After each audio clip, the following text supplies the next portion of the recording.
take two in Tuam. We were here last week, no game. We're back again today. We definitely have a game today. There's a crowd coming in. Weather's not too bad. Don't mean to tempt fate. There is rain forecast, but so far it's been grand.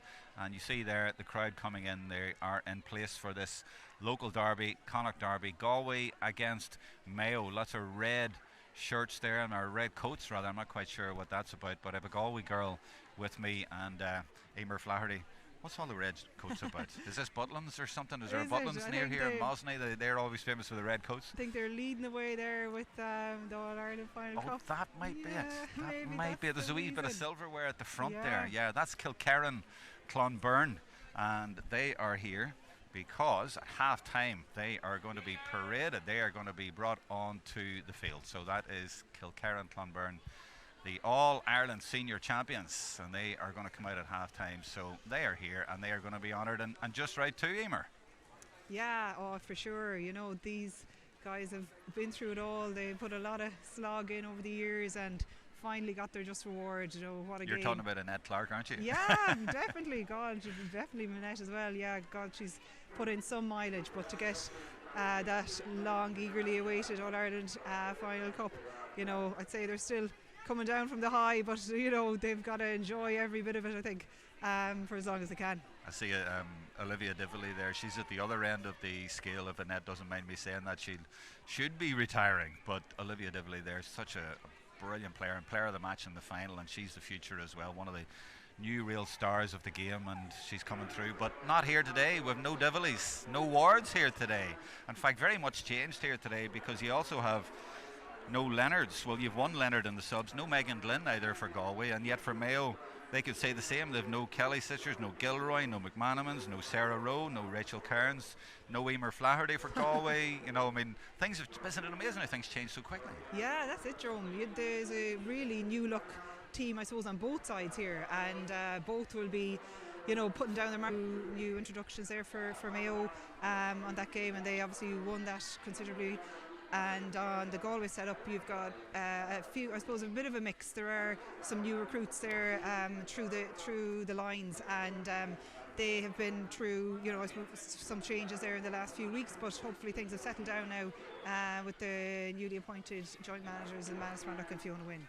Are they appointed? I thought they were interim. Who knows? Not really, I mean, sure. Imagine going into a league and you don't have a manager. It's been a bit crazy there, but you know, Manus. Is it Renan? Is it Renan? I think we'll go with Renan. Perfect. Would that be right for down here? Yeah, go for it. Ailish Renan from David, so she's the captain, the two captains out there in the middle. And it is important to toss, because I was out there and there's a pretty strong wind going from right to left, so you would want to have that in the first half at your backs, I would imagine. Yeah, you would. You know, I suppose here in Tuam we call it the town end goal, and it's usually the most sought after scoring goal, but I'm not sure who did win the toss there. We'll soon find out, but the wind does seem to be going straight down into the town end, and you would hope, I suppose, whoever does get that would have the wind advantage and be looking to make a good start with that. Let's have a look at the teams then, and let's start with Galway. I'll do the changes. There's 3 changes, and then you can tell me maybe how you think they might set up or what the changes will do, because the 3 changes are not on that screen, but I'll tell you them. Kate Garrity at number 5 is replaced by 17 Gemma Burke.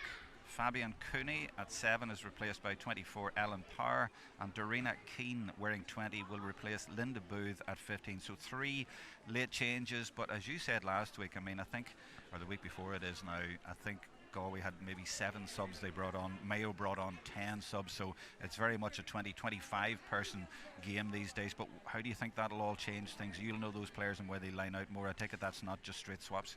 Yeah, I suppose you've got, well, Kate Curty, my fellow club player. She picked up an injury against Donegal, I think calf injury, and she is not right just yet. So between Gemma Burke and Ella Power, I'd imagine, will take one of the wings, and Fabian has been ruled out, and we'd imagine Ellen Power did come on against Donegal in the latter stages of that game. And then you've got Dorina Kane, another girl who I think saw time against Donegal, and so she's slipped in there for Linda Booth. Now there were, I suppose, the 2 girls who started against Donegal in let me see, we've Kate Slevin and also Kate scored 3 points in that game, and yet she was, that's right, put down back in the subs. Yeah, Trying not to say dropped, but not these days. It's not about being dropped. I guess they're just moving things around. But that's the thing. Now they have commitments, I think, to soccer as well. So I think they weren't available last weekend. Not sure. I think I see Kate out there today, and Shauna Brennan, another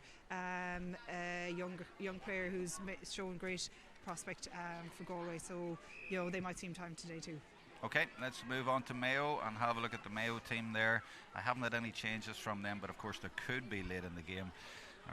We'll keep you informed of that when we get them. The big one that stands out for me there, it's quite a contrast, I suppose. Number 3 of Sharon El Masri from Westport, one of the young girls coming through, and obviously not an Irish name, a young girl coming through there, but great to see that. And at number 6 you've Fiona McHale, who's 35 this year, an all-star. She's been playing 21 years. I mean, she came in at 14 and won a county championship medal, and probably played for Mayo at that stage as well. And interestingly, another sign of how things have changed, she's the only Carnacon player in the starting 15. So again, all change there, but you've opposite ends of the scale there. A new young girl coming through, and Fiona still going there. What a trooper. That's it. Look, then that's what you need, really. Fair play to Fiona, who sorry, we'll have to pause there.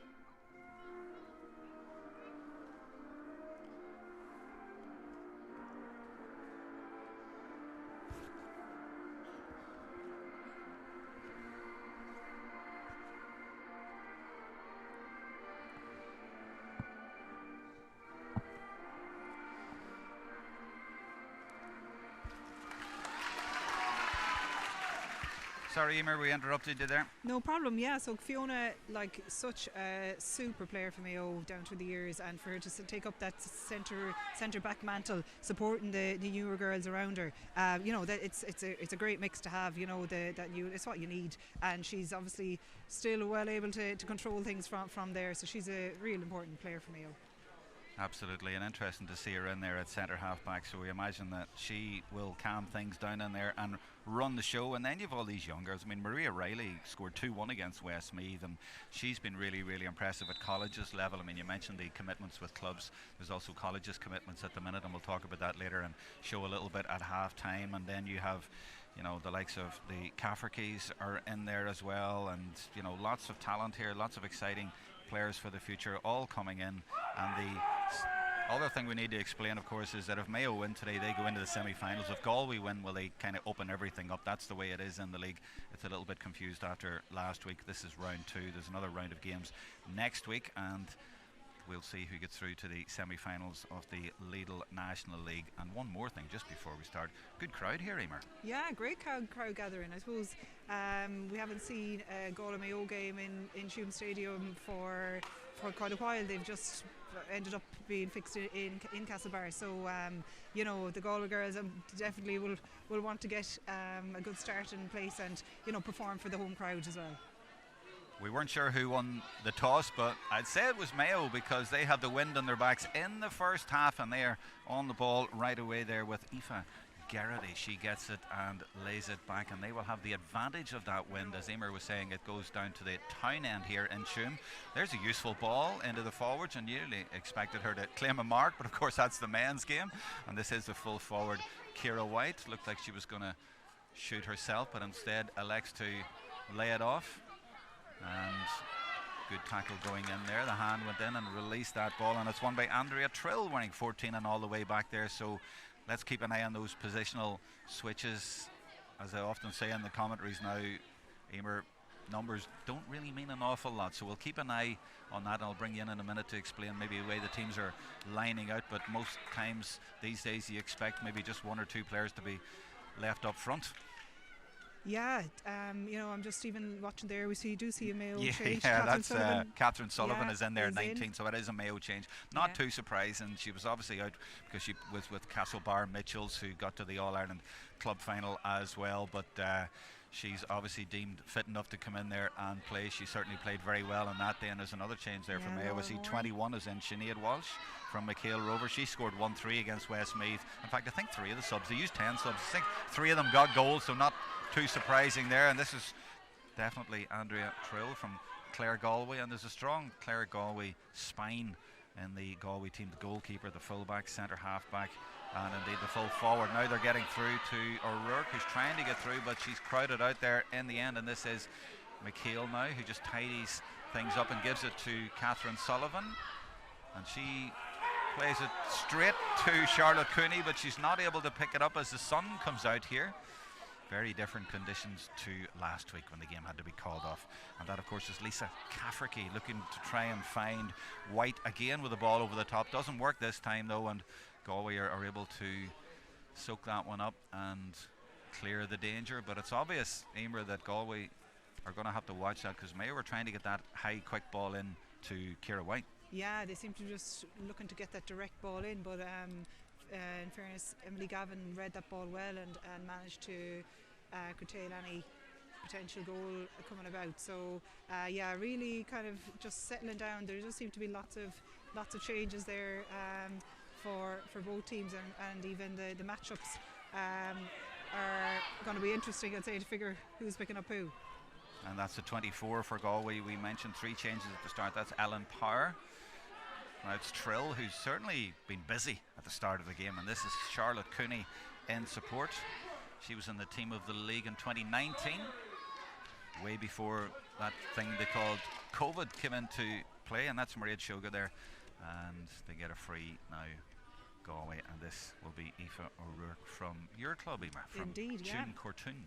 Yeah, a great free taker, a young girl. This is her second outing with Galway this year, so she's kicking into a strong win there, but you know, all this experience will serve her well. Tough one though, and it just goes to the right and wide, and it remains scoreless.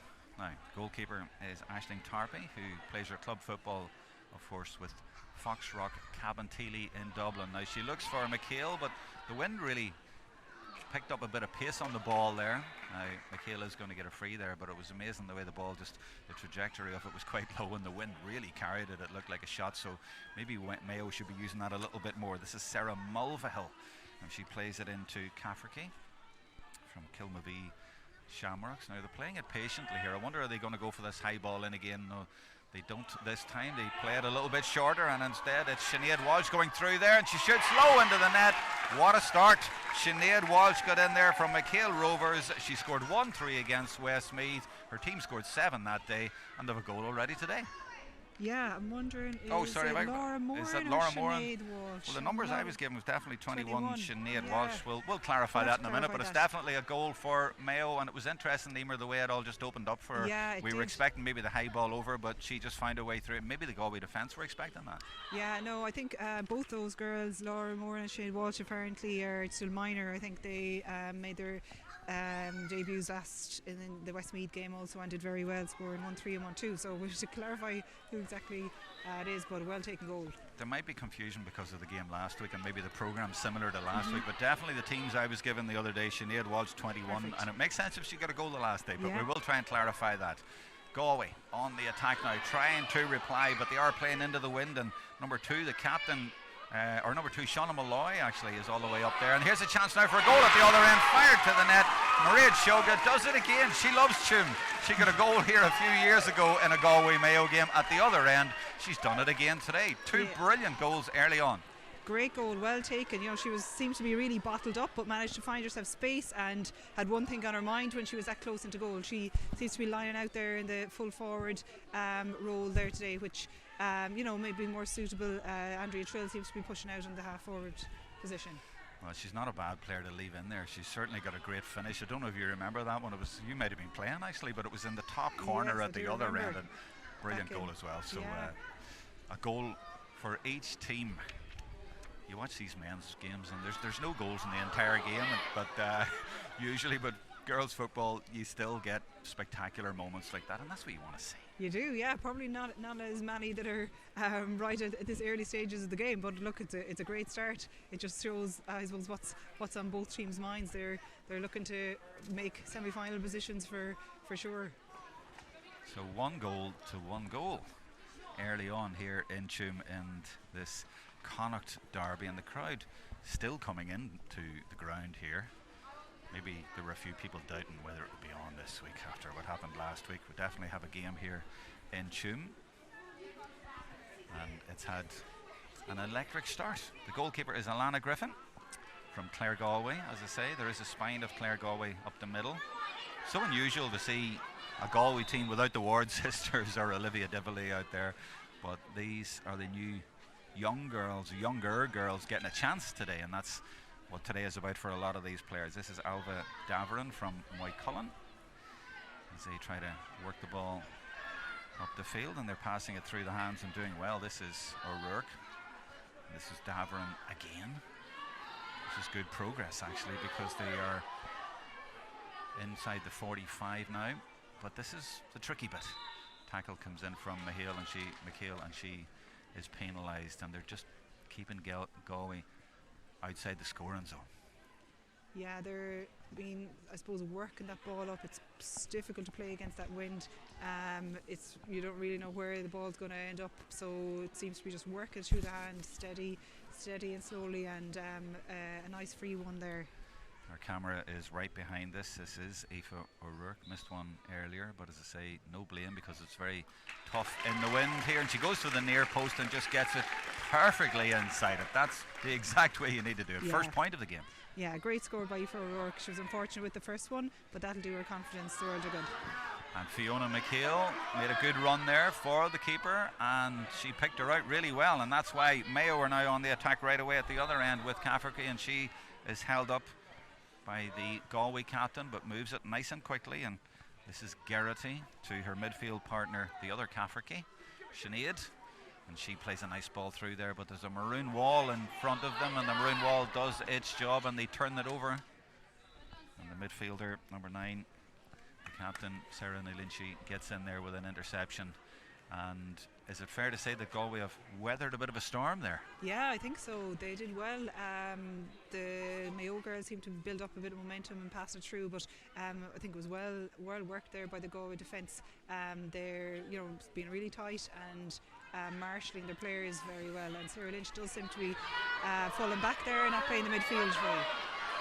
And this is Trill, soccer style, speeding away from her marker, Catherine Sullivan, and then goes for the crossfield ball. Little bit ambitious though, and it's cut out, and Fiona McHale says, I'll take a bit of that. Gives it to Mulvihill, and this is better. They try to move the ball quickly. That's the key in the game, whether you have the wind or not. Go straight at them before they have a chance to get back, and this is Mulvihill again involved. They haven't scored a point yet in this game.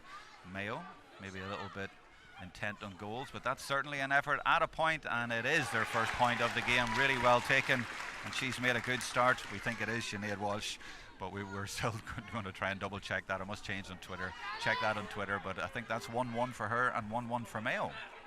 Yeah, great, well taken point there.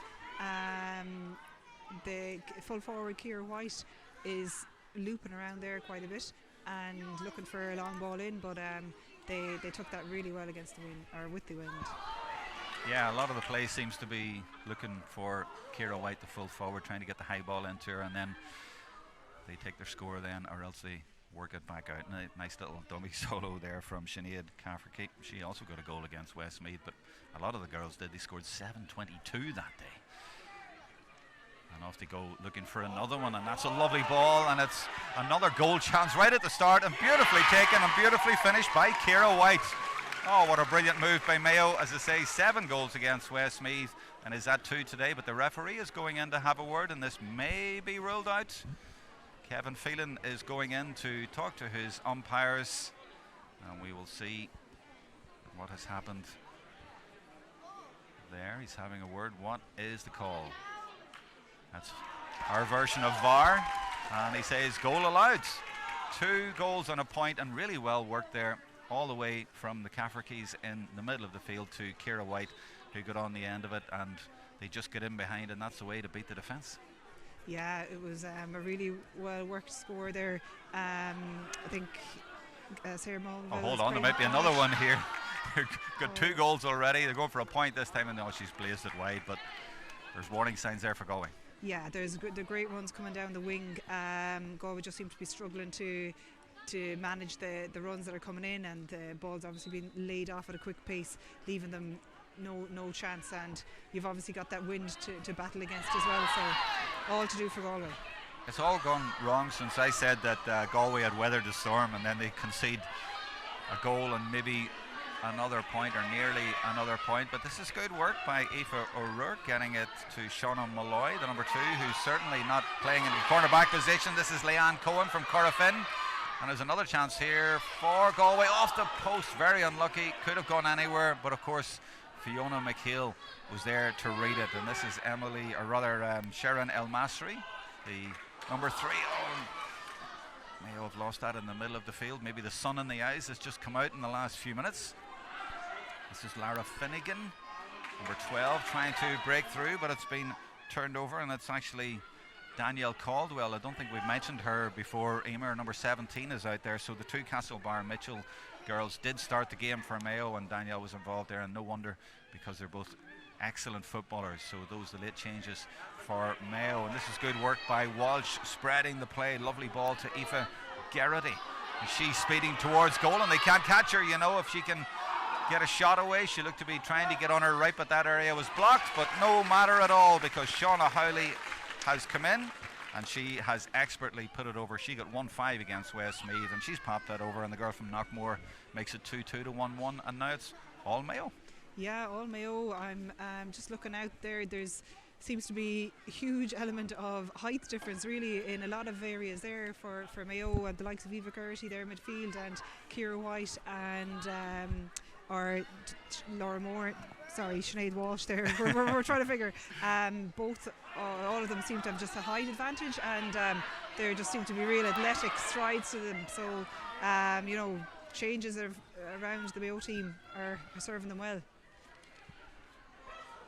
And they're trying to use that height, Emer, aren't they? They're trying to get that ball into Ciara White as much as they can. Yeah, they are. And the Galway girls, I think they're still trying to figure, I suppose, the best players to have on those girls. There's a lot of changes positionally there in the back line. It's Galway just popping the ball around, and Mayo standing off them. And if you're just joining us, there is a strong wind from right to left, so Mayo just holding Galway up and saying try your best to get in behind, and they are now going to try that with Leanne Cohen, and this is number 20 Darina Keane, or I noticed you called her Kane. Yeah, the Galway way, Kane. You'll get away with either, I think, Jerome. Well, she's definitely in from the start. They made 3 changes, and this is Alva Daverin from Moycullen.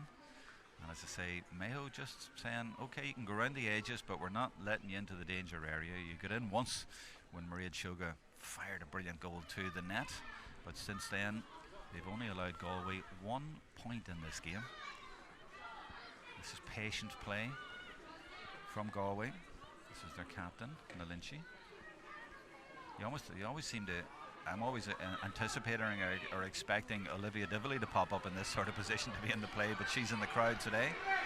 This is good work, and they have got in behind now, and there's a chance here for Shoga again, and I'm sure there's panic among the defenders and the management. They don't want her to get onto that left foot, and the kick goes in, goes over the bar, and Galway are rewarded for their patience. Leanne Cohen from Corofin. Yeah, well taken point there, just popped over by Leanne Cohen, and well worked out again by Marie Shoga. She's doing well, controlling that inside line and popping it out. You can see also that the way the Mayos are setting up here, you've got just 4 left inside, and I suppose ample amount of space on either side of them to pop that ball into. That's Emer Flaherty, and she's looking off camera and saying the way the teams are set up. We're following the ball now, and we'll see what happens tactically now when Mayo do get forward. And this is Maria Riley, but she is crowded out there, and the referee says no free, and the home crowd like that here in Tuam, and they try to counter-attack. Charlotte Cooney involved there, and this is now the 24. That's Ellen Power. She's been very busy, and so has Trill, the 14. This is good football and good approach work from Galway, making a nonsense of the wind advantage by working it forward, and it's been turned over now, though, and it's going to be a free out for Mayo. Good game so far, 2-2 to 1-2, and taking that wind factor in there, it's really nicely balanced. Yeah, it's just flying by. A great game for the second round of the league. Yeah, as we said at the start, lots of changes. Basically, two newish teams here, a lot of regulars that are not playing because of club commitments and Australian commitments, but lots of good young talent there. Oh, and they nearly got through again there, Mayo. They were going right through the middle. They tried to get a free there, but the referee said no, maybe give them advantage, and they just didn't get through in the end. So it's Galway's turn to attack now, but it's really entertaining stuff. It's one team attacks and then the other, and that's what you want to see, and that's what the Lidl National League is all about. This is Power again, involved in the middle of the field quite a lot and driving forward. Now there's nobody ahead of her, so she's having to do it all herself. She'll come back now. It's a little bit of support, and that's good work through the hands again, but then it spills, and Mayo trying to turn over again, and the referee says that is a legal turnover, and now it's Mayo's turn to attack, and they're not just launching it forward. They are launching it forward, but she knew where she was going with it. That's a super ball, and she picked out Mulvihill, who was involved in the second goal, and Fiona McHale is steaming up the left wing here in support, but the ball has gone down the right instead. And it's Mayo. When they do attack, they are dangerous. This is the goal scorer, one of the goal scorers, and this is the other goal scorer. Oh, beautifully worked between the two of them. Oh, fantastic play, and finished to the net by Lisa Cafferkey. Mayo are running riot. They are enjoying a bit of a goal rush today, and they have now 3 goals on the board.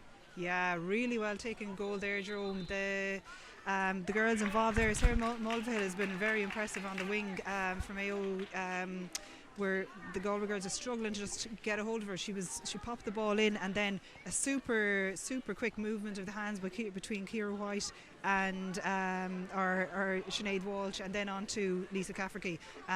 They just seem to be oozing with confidence there, and goals are the one thing on their mind, I think, for this early stage, with three bagged in this first quarter.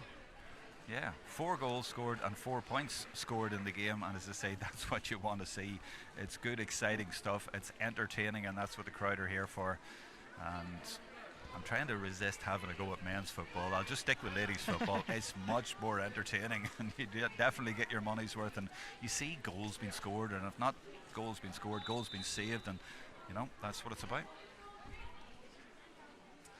So the Mayo girls down in front of us. At one point they seemed to be in a little bit of a bother, but they have replied in kind, and they have been ripping through the defence. Is that fair to say, Emer? I know you're a Galway girl, but they have got through rather easily there when they've gone forward, and could have even had more, and they seem to be slicing through almost at will. Yeah, they definitely have. You have to say they don't look like an outfit that have, are just going through their first maybe period of time playing together. They obviously, Michael Moyles and the management team have obviously a good build up in the pre-season, because they look very well versed. They're moving the ball very quickly and understanding each other's runs very well. So the Galway girls really need to tighten up and limit the damage there in the full back line. Is it a tactical thing? Do they need to sort of change their tactics a little bit in there, or is it the personnel? As I say, there's no Wards in there, there's no Nicola Ward, there's no Louise Ward, there's no Divillies in there to help them out. Well, it's a combination of both, I suppose. Look, there's young girls that are out who haven't seen much league time in the past, so it is a real learning curve for them, and for Galway you need to see those players getting experience so that they are able for championship games and to help out the likes of the Wards and Divillies in time to come. They are in the crowd today, though, and they're going to be paraded at half time with their All-Ireland trophy, as that effort from O'Rourke goes wide, understandably into the wind. As I mentioned before, the wind is sort of coming across that way, so that was always going to be a tricky one. But again, good approach work by Galway. Yeah, and good to take the effort. She was, in a shooting position. There's definitely a bit of a wind to battle against, but you need to give a go to the likes of those. Galway winning possession over on the far side from us with Daverin. And this is Power. Been involved a lot. Tries to get involved again, but Fiona McHale nicks that one and gives it to Garrity. And Garrity with the green and red jersey and the red boots gets it to her teammate, and it goes over the end line, and I think that's going to be a Mayo ball, and it is indeed. They'll be keen to use the wind a little bit more and get another score or two on the board while they have it. This is Walsh back to Lisa Cafferty, back to McHale in that centre half back pivotal role there, and that's the ball they've been looking for quite a lot, to Ciara White from Kilmore Moy, and she's had a very good first half. She scored one and made one, and she gets a free, and this will be a chance for Shauna Howley. She's already got 1 point from play, but I think this would be her first from a free. There haven't been many points scored in the game at all, and she's going to have a chance now to try and angle that one over. Tricky enough one. The wind is sort of going, I think, into her face a little bit, so she's maybe going for the near post, but it could swing to the left. Comes off the post and just over. Judged it perfectly. Yeah, well taken score by Shauna Howley. She scored one from play a little earlier, I think. She did. A nicely taken one, just with the wind at her back. The goalkeeper is Alana Griffin. And this is Charlotte Cooney. Galway playing it through the hands with pressure being exerted, but they get a free out. Goalkeeper, by the way, Emer, have to mention Alana Griffin saved the penalty from Geraldine McLaughlin last week, or the week before it is now. Not many people can say that from the great Geraldine, the All-Star. Yeah, no, she did really well for Galway on that. That will obviously do her confidence good. Lisa Murphy has been in goal, the Kilkerran Clonberne keeper for the last number of years. So, young goalie. That was a great one to have at your back, that you've got to save of Geraldine McLaughlin. So. And didn't concede any goals in the game. No. Donegal are known for their goals. So 10 points to 7 was the result on that day. Big contrast to Mayo on that day. Mayo won 7-22 to Westmeath's 1-12. But here today it's 3-3 to 1-2 for Mayo, playing with the wind in the first half, but Galway making a lot of good progress, and slight difference in styles. They seem to be working it more, but it might be just because of the conditions. Through the hands and shorter play, trying to keep possession. Might change that in the second half, and then Mayo turn it over the hand in there from Sinead Cafferty.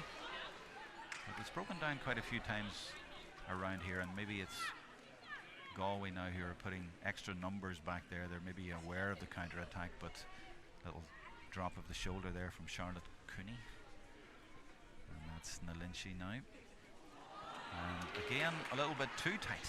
And Sullivan gets possession, gives it to Garrity. Back to Sullivan. And back to her fullback, El Masri. And it's Galway's turn to turn it over. Both teams getting turned over. It's that kind of game, and that's what you'd expect from a derby. This is Mairead Shogan. They got a brilliant goal early on, but since then Galway have only scored 2 points.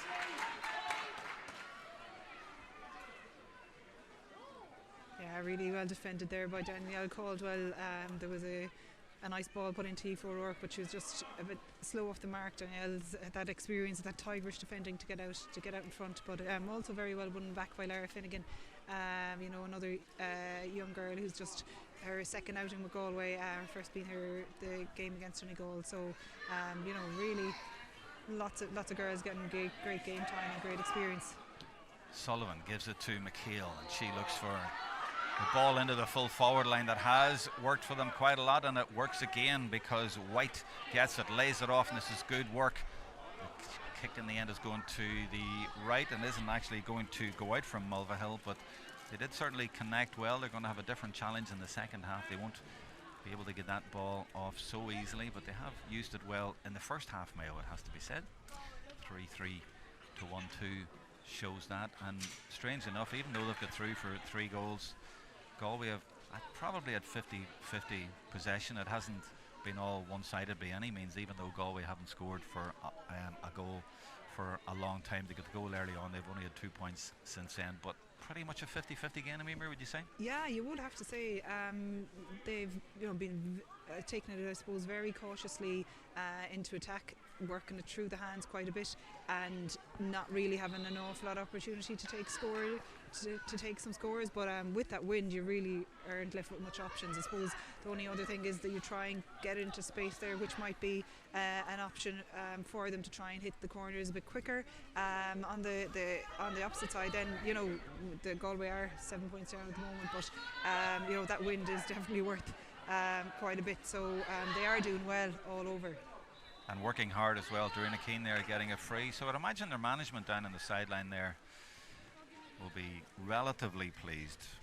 Manus down there with Fiona Wynn, and just keeping an eye on things, and as you say, bearing in mind the wind, they might not be too unhappy. They have played well in the first half, and this is Daverin proving that, and Powers trying to get the ball over the top. It doesn't come though. Daverin persists. Red and green shirts blocking her way, so she goes back, and this is Charlotte Cooney. They'll try another angle of attack. This is Keane, number 20, running at Sullivan, and they try to pop that ball over the top, but just a little bit too intricate, and it's been turned over by Mayo, and it's Mayo's turn now, and they go for that ball that I was talking about when you have the wind at your backs, you're tempted to use, but Cafferty was outnumbered there and wasn't able to get it. So interesting difference in tactics. Yeah, no, credit to Galway there. I think that's not the first or second time that's happened there. Mayor turning over the ball and then trying to deliver, but nearly just overdoing it. So getting the ball and not picking out the place. That's twice that Galway picked up. They do seem to have dropped players back there just to cover that space, which is working well for them. But the work rate, you really do have to give credit to the work rate from a lot of, like, around the middle there. Alvadar players warming up along the sideline from both teams, but no changes yet in the game. A few changes before the game, and 3 in fact for Galway, and I think 3 for Mayo as well. Things have settled down a little bit now though. 6 points in it. The goals have made all the difference. There's a punt forward from, I think it was Cafferty, was it over there, but it's gone to the right and wide. This is Alana Griffin, goalkeeper for Galway. Referee looks at his watch. Aoife Nicali, cornerback, gets it from her goalkeeper. Feels like the fizz has gone out the last couple of minutes of the game for some reason. Yeah, it does. That effort there by Mayo, you would have to maybe question their choice on kicks and not working more into the scoring zone there. Just I'm sure for their shooters there inside, you should be looking to make advantage of some points as well. Well, that last effort, I mean, it went wide. It was just a punt in the end forward. They sort of maybe lost patience, or maybe thought the wind would work to them, but it was a little bit wasteful. This is good work by Daverin. Again, she got the last point. And Power has had a powerful first half. Lots of Mayo players back, as we've seen a lot of the time, but they foul on this occasion, and O'Rourke is there. And maybe after the electric first 20 minutes, when there was a lot of effort expended, players are feeling it a little bit out there. Can't wait for half time. Yeah, it definitely just seems to have lost that spark, but still quite a number of scores on the board, but certainly another scoring opportunity here for Aoife working into that wind. She'll do well to get. Yeah, she's just outside the D there, steps into it and doesn't quite get the connection. She was obviously trying to go for that near post and trying to get the power. It's such a tricky one to do. Such a tricky one. She's from your club, I'm being kind. That's right. No, look, a great young footballer. Absolutely, and she has put one over earlier, and I'm sure in the second half she'll appreciate the win behind her. But Galway have turned this one over, and this is Davern again. She's been one of the star performers in the first half. This is Cohen, gets it out to Trill, another of the Clare Galway players. She's been very busy out around the middle, even though she's wearing 14. 17 is Gemma Burke. That's not a substitution if you're saying 17 and thinking she's come in. She was in from the start. Trill again. And Galway persisting and going through the middle, and this time it nearly worked, but the kick came in the end and has gone to the left and wide, and that's, to be fair, a lot down to the conditions. And Fiona McKeel getting it from her goalkeeper, and the referee blows for half-time. An interesting first half, 3-3 to 1-3, and in a few minutes we're going to get the Kilkerran Clonberne players, and they're going to come down from the stand onto the pitch. But in the meantime, we're going to hear about another Galway star, Mary Hernan, who won the Hall of Fame award at the recent National Volunteers event in Croke Park, sponsored by currentaccount.ie. An absolute legend in Galway ladies football. I spoke to her in Croke Park. How special was it for you to be here with family? They say the GA, LGFA, all about family. The little grandchild in there as well, Chloe as well, and everyone around you. It was actually completely wonderful as a family, because when I got the letter from Micheál Naughton, I thought, no, I'm not going to say anything to the family, because I knew they'd all come. I won't say not anything, but I didn't expect the family to have to be coming to honour me or whatever. And I contacted my daughter, the girl with the small baby, and her husband, and I said, will ye come, do you think, to the... They were like so excited, and I ended up here tonight with 5 of my children. My daughter came from the Netherlands, and 2 of my sons came from England. So, and we had one of the best days we've had all day today between Mammy, Mammy is not a person for beauticians or hairdressers. Well, they brought me to the hairdresser and they brought me to the beautician, and they set me down at home or back in the house, and they had a full video of all of my children and my grandchildren and my daughter-in-laws and my son-in-laws paying tribute, and it was just fantastic. The only one whatever for all of this is my husband was part of everything I ever did. I lost him 2 years ago, and it is a bit sad, but having said that, that's life. But I have 2 families. I have my family and I have my GA family, or my LGFA family. And sometimes the family would say, maybe the LGFA is more important to Ma'am. but family is so important, and the LGFA whole organisation is very much like family. And you're you could go anywhere in the country and you'll meet somebody that that's associated with the organisation. And it's fantastic. It is my whole life, it is. And we're coming out of that interview because the All-Ireland champions are out on the pitch. Kilkerran Clonberne, as the crowd go on their feet to applaud them. I see Louise Ward down there on the very right of it with her right hand on the cup, and the management out there as well. A fabulous achievement by the girls, beating Mourneabbey in the final a few weeks ago. And of course, there's 2 cups out there. There's the Provincial Cup, and maybe 3. Did they have the Mayo one? They do. The 3, the Mayo Cup as well, and Galway. Or the Galway Cup. Galway. Sorry, it's the red. The red confuses me. Yeah, but great achievement, and good to see them being honoured here. Yeah, so it's such an important, moment for the girls to come back into Tuam in front of a home crowd and along with a lot of their fellow county teammates. So, really, I'm sure they're lapping this up, and so they should. Absolutely, and Louise getting her photograph taken. And they're really enjoying the moment, and they're asking her to speak as well. I don't know if we're really going to pick it up here too well. The audio isn't coming across too well, so sorry about that. But it is Louise Ward, and they are all delighted, I think is fair to say. Obviously not playing here today, but they'll be back sooner rather than later. And what a year, what an achievement to win the All-Ireland and to beat a team like Mourneabbey, who were going for 3 in a row. And that's obviously a sign of the talent that is here, and it's great to see a big crowd here today as well for them.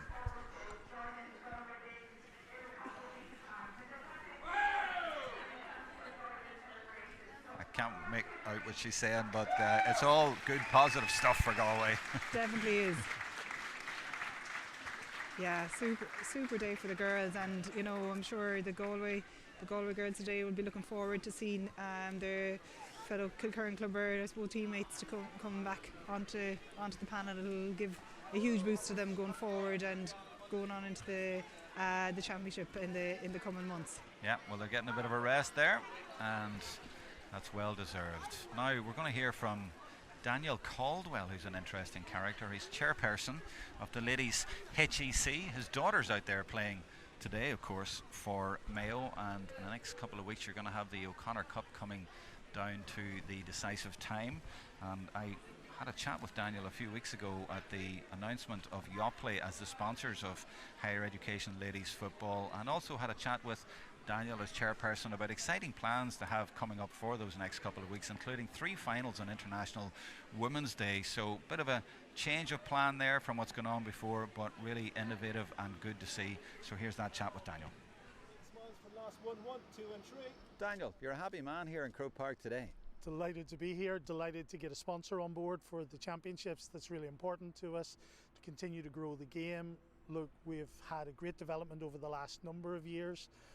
Obviously the hiatus of COVID kind of put a bit of a dampener on that, but look, we've returned with 57 teams competing in the championship, over 2,000 players registered, lots of girls who haven't played football in a while returning to play with their college mates, and I think that can only be a good thing for women's football in general, and specifically for women's football at third level in Ireland. And you're having a meeting here today as well in Croke Park to look ahead, to plan. It sounds like this is going to be one of the best O'Connor Cups ever. Not too much pressure on you now. Oh, well, look, the excitement is there because we have had that 2 years where people haven't had the opportunity to play out O'Connor Cup. And the reality of it is, anytime you bring a group of teams together to play in a competition at a finals weekend or over a number of days, look, it's always exciting, it's always something to look forward to, it's always something that creates that bit of buzz. And this year particularly, we've divided up the finals competition. So on the 8th of March we have a number of finals being played off on that date, and then we have the O'Connor Cup weekend with semi-finals and finals played over the 11th and 12th of March. So look, it's exciting. The girls are certainly up for it. I've spoken to the girls who are representing their colleges here today are excited, and so it's a great landscape for us in the HEC to look forward to March the 8th and then March the 11th and 12th. So look, it's an opportunity to expand the week, to expand the social media, the conversation around women's football. Also, the 8th of March is International Women's Day, so it's an ideal opportunity for us as the HEC to ground those finals in that space, and hopefully we'll get great support out to DCU. I know they're excited about hosting the tournament. We're definitely excited about having them on board. They're one of the few universities to have a team in every division, so I'm sure they'll have some interest over the finals, both on the 8th and the 11th and 12th. And here today they've Jenny Dunn here and they've Emma Duggan coming in as well. I mean, the quality at this level is sensational. Look, you have to look at this championship, and to come out and to watch any game, you will see the best inter-county, the best club players in the country. And I think one of the wonderful things about playing for your college is the fact that you get to play football with players who would normally be your opponents, will potentially be your opponents in National League games or club games. And then in this amazing opportunity you have to come together as a college team and play with each other. So some of our girls will be representing their counties in National League games on Saturday, Sunday, and then on the Wednesday night playing with exactly the girls that they've played against on the Sunday, playing with them for their colleges. And I think that builds a sense of community and camaraderie across the sport that I think is really, really important. So yeah, it's exciting, quality players in almost every team that you look at, and yeah, we're excited about all of those big names, and indeed all of the players who come, because I think it's important to emphasize that sport, LGFA in higher education is not just about the big names. We appreciate those, we celebrate them, we watch them with great delight, but it's also about girls who've maybe given up football for their leaving cert because they wanted to focus on their studies, and now they're returning to football with their college friends, playing together, enjoying sport and participating in what is a great occasion.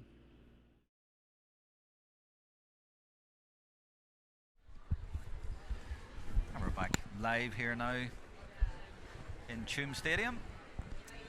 And there's the crowd enjoying the game. Lots of little people, little boys and girls enjoying the game, which is always great to see. Lots of stewards here in place, and they're delighted to be hosting this game after last week. They're very proud of their ground here, and they were telling me before last week, Emer, that they'd only ever had one game called off, and it was because of snow. So they weren't too pleased last week about the game being called up, but there were exceptional circumstances. And back here today now, good surface out there. It was out before the game, and it seems pretty solid, so they're back on course. Yeah, be much happier playing in the conditions today in comparison to that of last week's one. It wouldn't have been a pretty experience. And at half-time there, we were showing some of the colleges stuff there. It's coming up now in the next couple of weeks, the O'Connor Cup, and it's getting better and better every year as well, of course. Do you know much about it? Did you play much yourself? Oh, back in the day, Jerome, back in the day. Never lucky enough to win one, but came close at times. But yeah, look, it's a great competition. Girls getting experience, chance to play with teammates from around the country, and look, it's going to be interesting. I'm sure the three finals are on Women's Day, which is an interesting one, on Tuesday, March the 8th, because they usually play it all on a weekend, but this year, as Daniel was saying there, they're playing three of them back to back on Women's Day. Okay. And we're going to live stream them all as well, so that's going to be interesting. The profile has just gone up and up. I mean, I'm sure when you were playing, there wasn't any coverage. No, there wasn't coverage. You know, Don't it was mean just to make it sound like it was in the black and white days. Oh now. yeah, that's very true as well, Jerome. But no, it would have been over the weekend. Very little coverage, trying to squeeze it in between league games, and it's obviously it's great that it's getting a bit more coverage now, and rightly so. So tell us, when did you play? Oh, go on. What was it? 2004, 5, No way. 6-ish? Yeah, back then, way back then. The young ones here watching it. I did say little. He has a great future ahead, I think, with whatever code she goes towards. She's a really talented player. She probably broke onto the scene last year and has made her impact, scored some cracking scores even in the Donegal game, and she'll be a real interesting one to watch. Yeah, she scored 3 points against Donegal. Galway only scored 7, so she was the top scorer.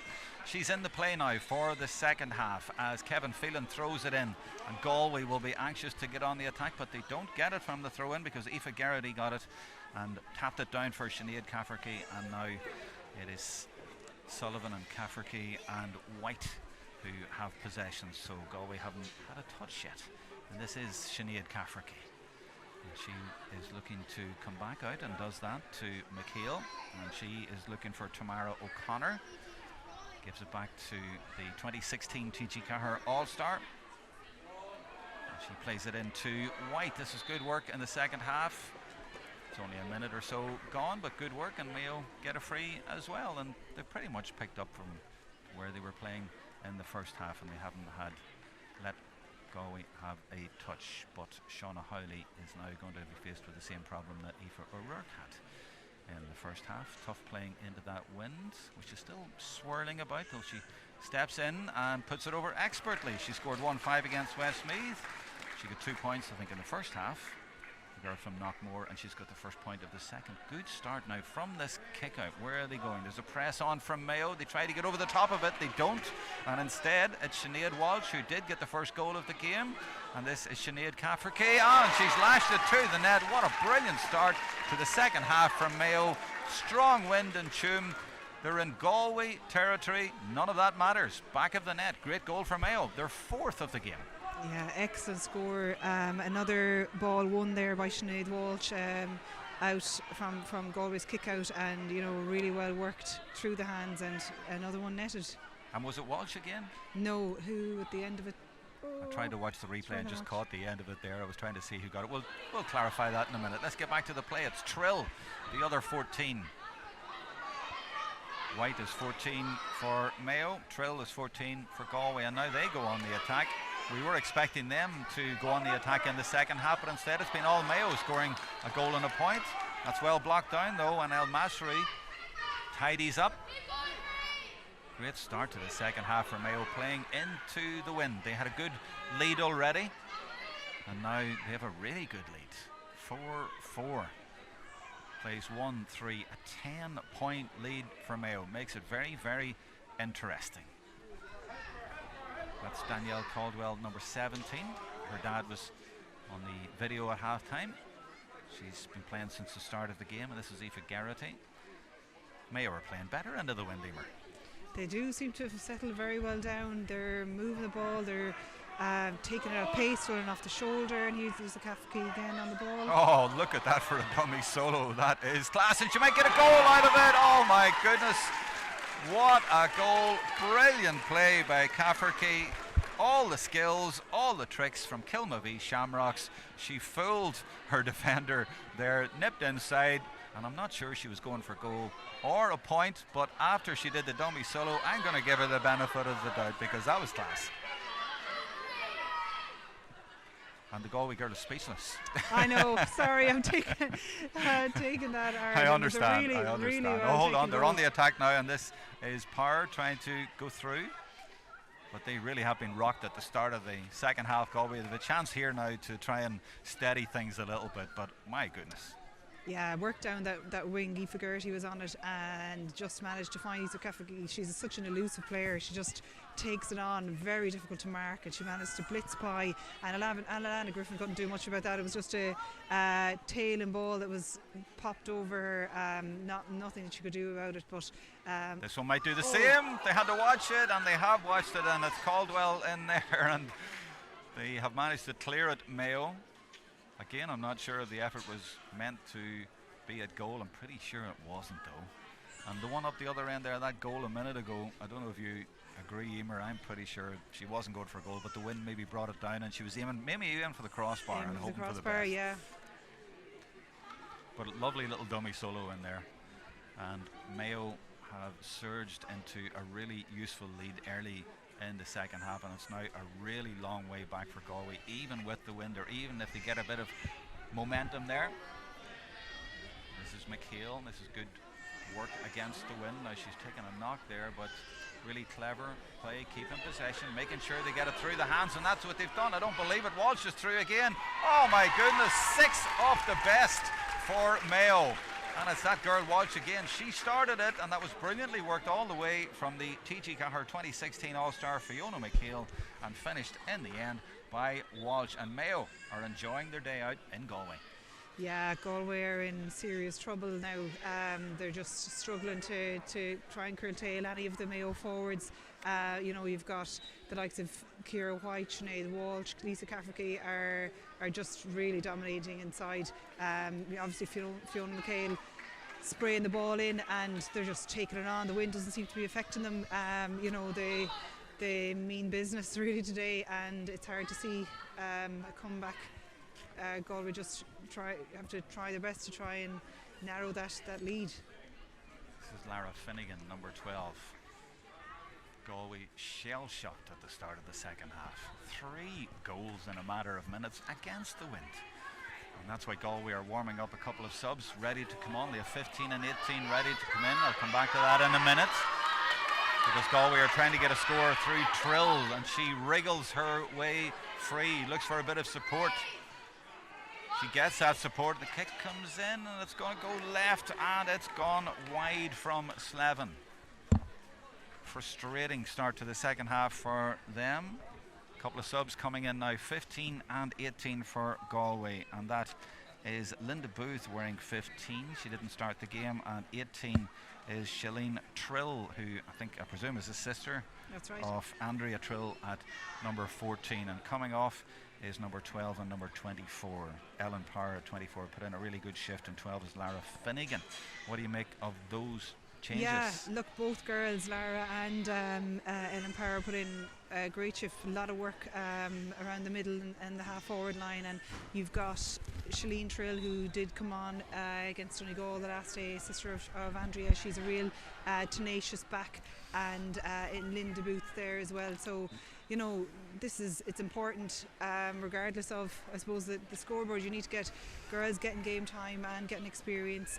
You know, there's plenty more days ahead, and you would hope that they will make a difference now and add maybe a pep in their step in the Galway team. 6-4 to 1-3. 3 goals at the start of the second half for Mayo. They have really blitzed Galway here unexpectedly. They've gone from 6 points down. Oh, and they might have a chance here, though. They're trying to get through Galway. And this is a girl who's just come on. There's Linda Booth, number 15. They can't get through for a goal. They do get a point. That's something. But still a long, long way back. 6 goals and 4. That's 22 plays 7. 15 points in it.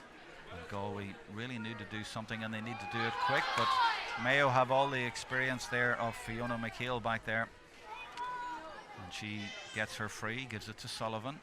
Just make sure that they keep possession, and she goes off in support, and Sullivan uses the ball cleverly as well, as does McHale. Now they get it into Alana Duffy, number 24, who's in there now. This is Saoirse Lally, number 4. This is the 24 again. That's Alana Duffy from Hollymount.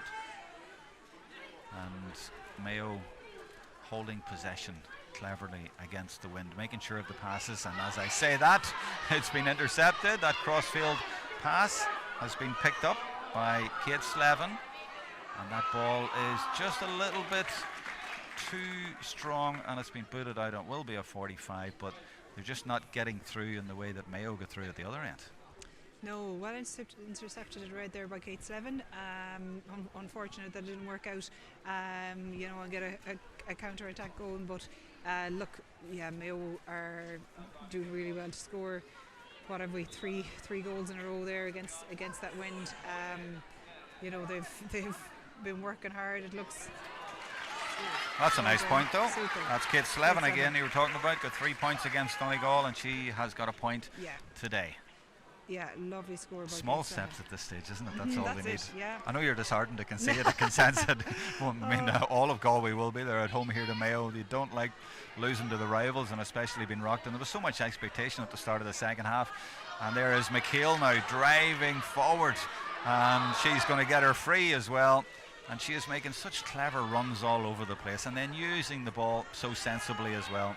Taking that one nice and quickly. She could have slowed it down, but instead give it to the girl who's in possession. Give a nice safe pass where she's going to get it into her arms. This is Lisa Cafferkey now. And Mayo obviously playing with confidence. This is Tamara O'Connor. And I wonder, were they sent out, and I suppose it's management speak, isn't it? You know, go out hard at the start of the second half. Don't let Galway settle here. But in their wildest dreams, they couldn't have expected 3 goals. No, I don't think so. But I don't know, from the off, they really seem to be moving and looking for goals. And here you have them on attack again. Yeah, they're going again, and it's Walsh again. What a game she has had. Going to be a free in as well.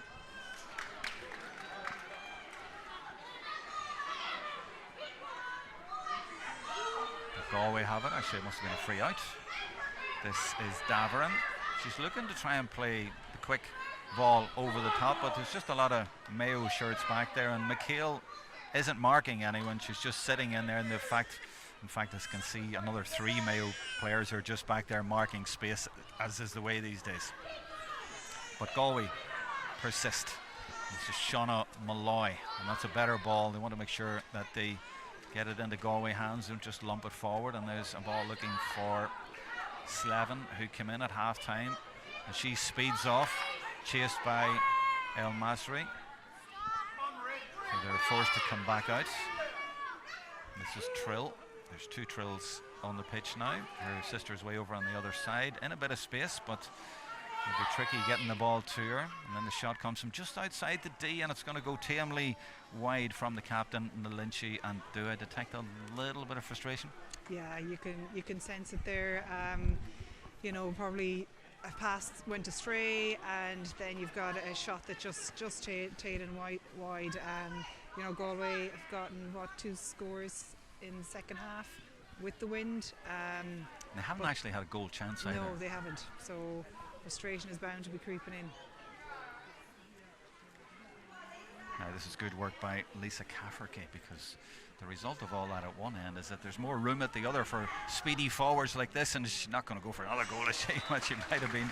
She got a point that time, and she's enjoying this second half. She got that lovely goal about 5 or 6 minutes ago and showed great speed there as well. She can really kill movie really quick, and you see what it did there. I should stop those, sorry. Stop the puns. But well, really nice point. She is, yeah, she's causing serious damage there inside. You know, she's such a difficult player to mark and try and get a hand of, especially when she's in this kind of form. And when there's more room up there, which is the case now. Yeah. That's Sullivan who has fouled and is being ticked there. She knew what she was doing there. I think just stop that play, and that's what it is. They don't want them to get through for goals, and if they keep doing that, they'll win this game.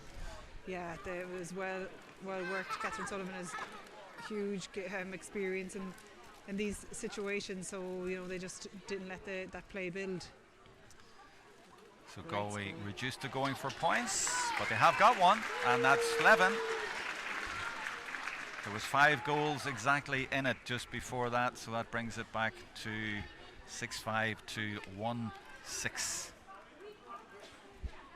And this is their midfielder Cafferty getting it to McHale, who is showing all over the place for the ball, always available and always dragging Galway all over the pitch, and that's why they are getting up the field.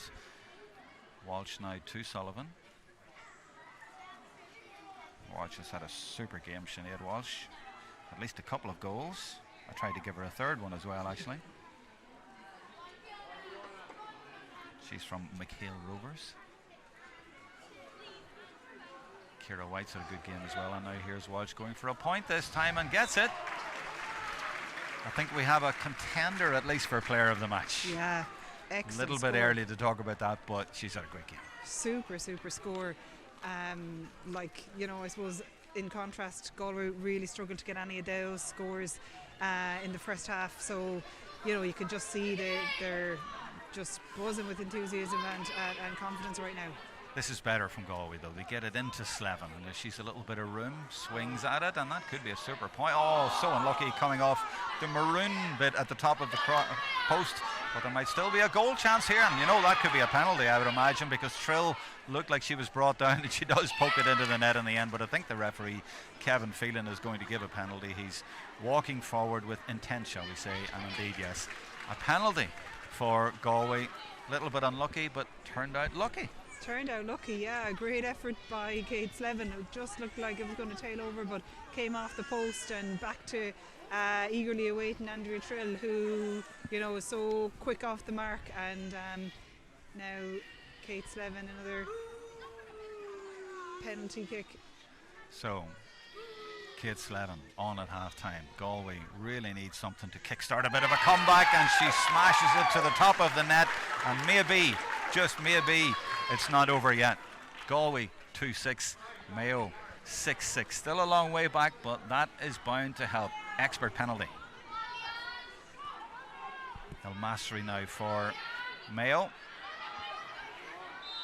That's good composed play by her, and she gets the free as well from the referee, Kevin Phelan. Great penalty, wasn't it? Really well finished. Super penalty, yeah. You really have to say, you know, I think she's definitely one of Galway's bright up and coming prospects, and you'd be hoping that she can make her time count in the Galway shirt and see more of her in the championship games. You mentioned soccer background. I mean, that was definitely a really good Mo Salah type penalty, top corner. Definitely was. There was no keeper going to stop that one. This is Tamara O'Connor for Mayo. You see a sub being called from her warm-up for Mayo, so Mayo looking to make a change. They're still well in control, but and look who's available. It's Fiona McHale again, running around like a teenager there. She's everywhere, isn't she? Everywhere. I saw her in the full forward line earlier on, so there's... But it's her running, isn't it? It's being available in all the right places, and that's where they end up getting up the field. That's the thing, and just even calling, dictating the play. You can see her there, just advising players to pull back, fall back, go forward. She's just such a natural leader, and it's just seems to be a really good mix of youth and experience there. This is Sinead Cafferty directing operations from just outside the 45, and then looks for Sullivan, gives her a bit of running to do, but plenty of room to do that, and the important thing is keeping possession. McHale being chased by Slevin. She leaves it off, but there's a maroon wall there, and she runs into that wall, so it's been turned over. This is where Galway might profit, and they're moving it cleverly through the hands. This is really good. Now that one is a little bit loose, but they're still there, and they're still trying to get forward, and in the end, no, that is actually where it broke down, and it's Mayo who turn it over. And that's the difficulty when you're coming forward with the wind. You've got to make the passes very accurate. Yeah, good pressure there by Andrea Trill again. I suppose in contrast to Mayo in the first half, you see Galway, they've only left one, maybe two at tops inside. They really need to leave more forwards in there. It's difficult. They're trying to get back and defend, but then they have no target there up front when they need to move it on. This is Slevin again, and she's looking to see what her options are, and there's not many. They're having to go across the field. This is Daverin. And again, she's in the end having to try and kick herself, but goes wide. And you also have to pay tribute, I think, to the Mayo defensive structure in there. As I said earlier, they're just marking space, and they have a structure in there that's very, very hard to get through. I mean, the penalty they got was really from one of those sort of strange things where it came off the post. It wasn't planned as such, but basically their defence has been really firm. Yeah, it has, and like that, there's a lot of mix. I think Nicola Hessian, another young girl who has been seen time there as well as that as Sharon El Masri has been very impressive in the full back line. Just really loads of energy, loads of drive forward, the ability to kind of pass the ball on and get back and defend. So there's definitely, I'd say, Michael Moyles and his management team there have big plans for this year, and are definitely starting off well and now leading, I would imagine, possibly leading the leaderboard table. Yeah, if Mayo win this, they go into the semi-finals. They have Donegal to play next week. Galway needed to win to open it up, but in this particular division, this will put Mayo into the semi-finals, and it looks like they're going to make it the way things are going, and they've been very impressive today, and that's without so many players to come back. The Kelly sisters, Gilroy, McManaman, Sarah Rowe, Rachel Kearns. I mean, that's it. Yeah, I think they had a scoring difference of plus 28 points. That's a huge margin to have going into what their second, and I'd imagine today again that they've a good tally clocked up there at this stage. Yeah, it's incredible when you think about it. 722 they got last week, and now they're up to 6-6. That's 13 goals in less than 2 games. That's really, really impressive. I mean, Rachel Kearns and Sarah Rowe might be thinking, well, they don't need us the way they're going. No, that's it. On the other hand, I imagine Manus and Fiona down there with Galway might be trying to send word up into the crowd and saying, is there any chance that those Ward girls could come down here and help us out from Kilkerran, Clonberne, who were paraded at half time, but no, they're having a bit of a rest, but they will be back, of course. So Galway, it has to be said, missing a lot of key players as well. No Wards, no Divillies, And no Roisin Leonard either, no Megan Glynn. And Tracy Leonard is there, but she's in the subs today. Former captain of Galway. So much change, and it's Mayo who are going to end up this game, I think, being much happier. We're in the final quarter of the game, and there's exactly 4 goals in it. And no real sign that the Mayo defence will give up 4 goals. They're very hard to penetrate. But Galway will try. Lots of green jerseys back there. I see 26 Roisin Flynn from Knockmore is in the play now. She is back, and she's one of those players just marking space. They all know their job in there. And it's up to Galway to try and break them down, and they can't. There's a foul by Saoirse Lally, keeping them outside the 45. And it's hard to really see a way that Galway are going to get even 2 or 3 goals, because they're just not even getting the chances. They just can't break through there. No, they're finding it difficult, but you would have to credit that they are putting in great turnovers there. You see Aoife Nicali, another young player, picking up inside, and marshalling Lisa Kafke as best she can there in the last while. But there's a lot of good, honest effort going all over the pitch, and Fiona and Manus and the management team really have to just, I suppose, weigh it up and know that there is the players that have to come into the fold, and that these girls are quite young. They are restructuring as such, and will all improve with time, and it's a huge learning curve. We saw Rachel Baines there, 13. She is about to come into the play. She is wearing 13 but didn't start the game, was named to start but didn't. So that's another change that Mayo are lining up, and this is what they've done so well, Emer. This ball over the top, and they've just been allowed to get out really easily, or maybe they've just been really expert at it. And then you have the likes here of Lisa Kafferke, who's showing all the time and is so nippy there, and she has caused all sorts of problems. So they've just got their tactics spot on. There's a collision which has sent Sullivan to the ground, and I think it was Trill who clashed into her, and the referee will come over and just settle this down a little bit here. Bit of an unfortunate collision, as I say, and yeah, very brave by Shalene Trill there. She stood her mark. It'll be interesting to see what the ref does. Is he giving a free against her for that barge? It seems to be. Shalene just stood her ground, and Catherine Sullivan is a real physical, strong player. So it was a brave stand to take. Thankfully, everybody's okay to continue. And the referee holding it up now because Baines is going to come into the play. Number 13 for Mayo coming in, and she is replacing the full forward Ciara White, who will get a very well-deserved round of applause from the Mayo supporters. She's had an excellent game. This is brilliant work coming forward, and it was actually the number 17 Gemma Burke, in the style very much of a Nicola Ward, as you would expect from centre half back. Didn't get through though, and the Mayo defensive structure very effective. Still they persist with Cohen. Might have to go for a point just, and the kick comes in from the captain and nearly dropped into the net and doesn't even drop over the bar. It's been that kind of a day for Mayo, or for Galway rather. Now there's a turnover possibly in defence, but no, McHale grabs it, and I think she's fouled there, and she takes the free to get the ball out of there, but that is going to be a free in for Galway, and they should get a point here. Kevin Phelan explaining things, and it's Maria Choga who got their first goal. Fiona's still not happy with the decision. Now they give it to Slevin to take it. Seem to be looking over Emer as if to say, is it too early to go for goal? Am I too far out? She put a penalty away, but this is much different. She's just inside the D, so I take it they'll just take the point.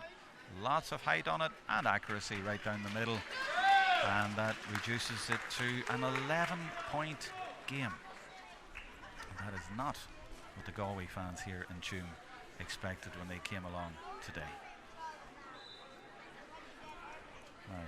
Aisling Tarpey, the goalkeeper, and I was about to say that there was a really good press there from Galway, but she picked out Sullivan brilliantly with the ball over the top. They have done very well on the kickouts there. Credit to Mayo. They've seemed to pick out, even against that wind, they've picked out their player nearly every time. So the Galway have tried to press, but have just been, I suppose, short, and found Catherine O'Sullivan on that occasion. And they've relieved the pressure so often by doing that as well, and they're good at holding on to possession, and that's exactly what they're doing now. And this is Mayo's number 26, Roisin Flynn from Knockmore, and this is McHale, who has Sullivan there but decides that she can weave away through the middle of the field, and she does that and actually draws a free.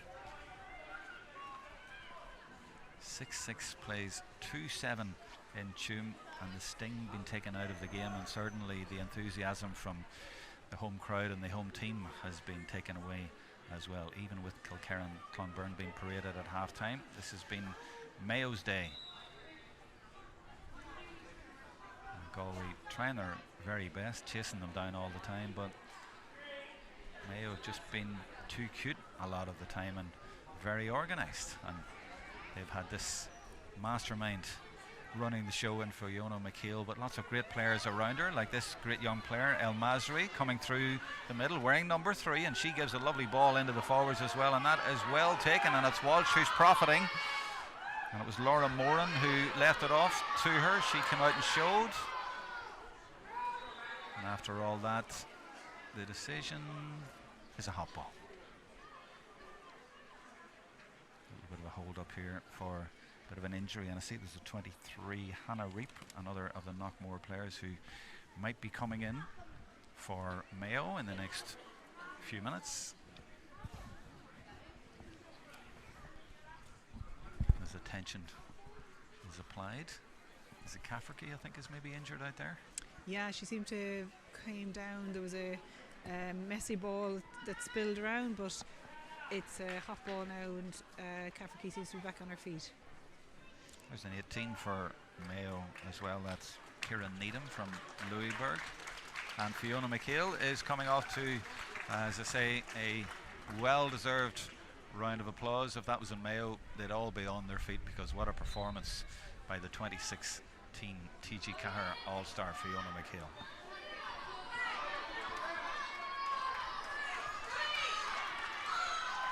Now, can Galway profit in McHale's absence? That's the question now, as one of the Trill sisters has it and gives it to Shauna Malloy. It was Shalene that time, and of course Andrea's out there as well, but this is Linda Booth. Slevin now, but they're forced to come all the way back out again, and Daveran will carry it forward. Fancies a point from there, and why not with the wind, but it's gone to the left and it's gone wide. Yeah, I suppose looking at the scoreboard, you would have hoped that they'd maybe try and work at that bit more in a good effort by Alba Daveran, who's worked really hard throughout the day, but there's a lot more to try and make up. You'd want to maybe see if we can seek out a goal at some stage.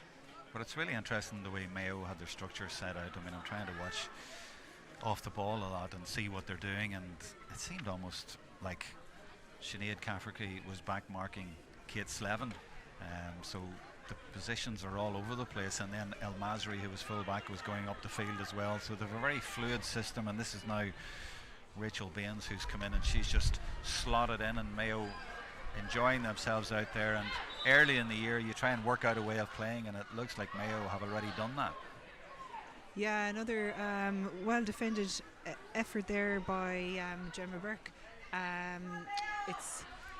It's a lot. It's hard to try and keep battling along here with that kind of deficit in mind. But on the contrary, as you said, Jerome, the Mayo girls just seem to be working really hard for each other. Positions don't count for much. They're tracking up and down the field, tracking their markers. Well, here's a different tactic. Here's the ball over the top, but that's the other problem when you've the wind behind you. If it's not accurate, the wind will carry it over the line. So they're trying everything, Galway, but it just ain't working. And when you think about it, Emer, that first 5 minutes of the second half, that really killed Galway. I mean, they were within touching distance up to that. Yeah, it did just seem to completely deflate them. And I'm sure they'll look back on footage and analyse, mistakes that led to those goals. You just really can't afford to concede 6 goals in in a league campaign, but look, it'll all be a learning for Manasbranock and Fiona Wynne and their team, and Galway will come against Mayo in the near future again, and will be, I'm sure, better prepared. Catherine Sullivan coming off. She's put in a shift today for her team. She took a bit of a bang a few minutes ago as well, so she now gets a rest. Tough going out there playing into that wind, but they've managed it really well, and Catherine had a super game. There's a Galway player getting out in front. I guess the cornerback, it was Nicali, but penalised. And there's been that effort, they're trying to do things like that, get out in front, but it just hasn't worked a lot for Galway today. It's maybe just been one of those days, but as you say, I think later in the year they'll use this and they'll forget about this, and this will be put down as just one of those league games. But what a ball inside there by the substitute who has just come in, and that is Grania Flynn for Mayo. Lovely ball in behind the defence. They've been so inventive as well today, Mayo. You have to give them that, and they have certainly deserved this win. They've played with a lot of enterprise and creativity, and now the ball is going in looking for Slevin again, and she gets away from Saoirse Lally, and they're trying to get through here for a goal, and there is a chance of a goal, but the referee says no, that is actually going to be a free out. Yeah, unfortunate there. Well, a good ball for led into Kate Slevin on that time, and Charlotte Cooney, and both Charlotte and Fabian running off the shoulder. Fortunately, it was just seen as a frontal charge, and the free was given against them both. But great efforts by both Cooneys there today, also who've have been, I suppose, one of the lead defenders in the Galway setup over the years. Another change. And number 9 for Mayo, Aoife Garrity, has come off, and she's been replaced by 22, Ava Keane from Hollymount. She scored a goal against Westmeath, and they certainly rang the subs that day, and they're doing it again today, and why not? They have a good lead, but Galway aren't finished yet. That's Charlotte Cooney, the number 6, coming forward, and now it's Slevin, and can she get her point? She does. They need goals, but they'll take a point on that occasion. That makes it 2-8 to 6-6 as Mayo bring on Nina McVan from Knockmore. I don't think there's many subs left that they haven't brought on, and why not? Give them all a game. And down in front of me I can see Catherine Sullivan having a bit of a chat and a laugh. Job done today. They must feel the points are in the bag, and they are through to the semi-finals, and they are through to the semi-finals of the Lidl National League. Great victory for Mayo here over their long-term Connacht rivals Galway. They have come to Galway and they have won, and they have performed extremely well. Your summing up of that one, Emer Flaherty, and I know it's hard for you, you're a Galway girl, but they got well beaten today. Yeah, look, it's not nice to see, I suppose, for anyone when you're playing on their home turf. They won't be happy with their performance today, but on the opposite, Mayo are looking really well versed. They have obviously came in with a huge win against Westmeath, and now a great win again today. I'm sure that they didn't expect it, but they've had some super performers, some new recruits there to add to the mix, which is very promising for Mayo. But Galway do have to think that there's a huge amount of girls from the Kilkerran-Clonbert crew to come back in. There's lots of new players out there, and they haven't progressed now through the league. Can't see that happening. You can't see it making into a semi-final stage or anything, but they do have a game against Westmeath, and they will, I would imagine, hope to redeem themselves and put out a good performance against Westmeath, and come back stronger from that. Can I ask you for your player of the match and a few contenders? You know what, I really have to say, I've been really impressed, especially with the forwards in the Mayo setup there. I suppose there's players that you mentioned in the backs, Sharon and Massery. A lot of the new recruits, you feel that they have done very well. Obviously, Fiona McHale was solid there at centre back, and Aoife Garrity, I think, did very well around the middle, along with Shireen Caffrey. Both were very good. But in the forwards, Sarah Mulville at the start created real damage over on the wing. as well as Lisa Cafferkey, Ciara White and Sinead Walsh, to pick one out. I don't know, I'd say I'd have to leave it with you, Jerome, to make the final call. Oh, no, you're not talking out that easy. You're not talking. Well, I did mention during the commentary that Sinead Walsh was certainly a contender. Yeah, I mean, she scored a couple of brilliant goals. She did, yeah, definitely. So considering she is, I think, still minor, maybe be corrected in that, had I think her debut was last week against Westmeath. For a young player, what a start! She scored a goal against Westmeath, and she scored 2 today. I mean, that's a goal, more than a goal a game.